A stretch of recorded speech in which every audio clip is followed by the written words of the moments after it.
to talk to you about three crucial words that should be at the center, always, of our foreign policy.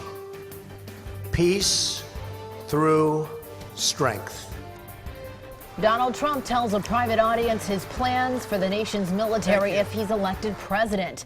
The GOP presidential nominee returned to Philadelphia for the second time in less than a week. Good afternoon, everyone. I'm Jessica Dean. And I'm Yuki Washington. Trump used the Union League in Center City as the backdrop to unveil his ambitious plan to increase military spending and defeat ISIS. Eyewitness News reporter Alexandria Hoff was there for Trump's policy speech and joins us now to tell you more about it. Alex?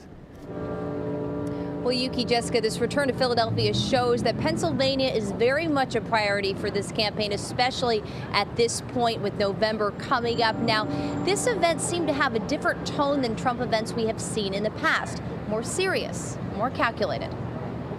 We will protect those who protect us. It's very simple. Coming off of a major military endorsement letter signed by 88 retired generals and admirals, Republican presidential nominee Donald Trump addressed over 300 invitation-only guests inside of Philadelphia's historic Union League. I signed the letter because I believe that Donald Trump has a vision of the future.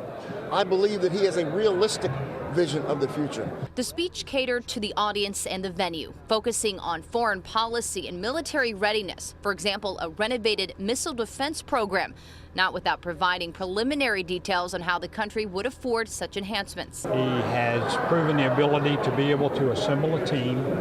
Nobody knows the answers to everything.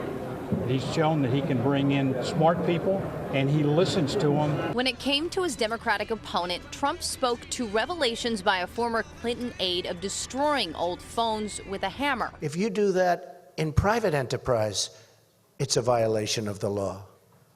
She did this after receiving a subpoena from the United States Congress. The criticism was expected, but the tone was not. It was perhaps the most measured and methodical that the campaign trail has seen thus far. And for attendee Chris Wolfington, that resonated with him. And I really think the reason he's running is because he's frustrated, just like I'm frustrated. Now, coming up at 6, we are going to further explore some of Trump's specifics when it comes to foreign policy and military enhancement. That will be at 6. Reporting live in Center City, Alexandria Hoff, CBS 3 Eyewitness News. All right, Alex, thanks so much.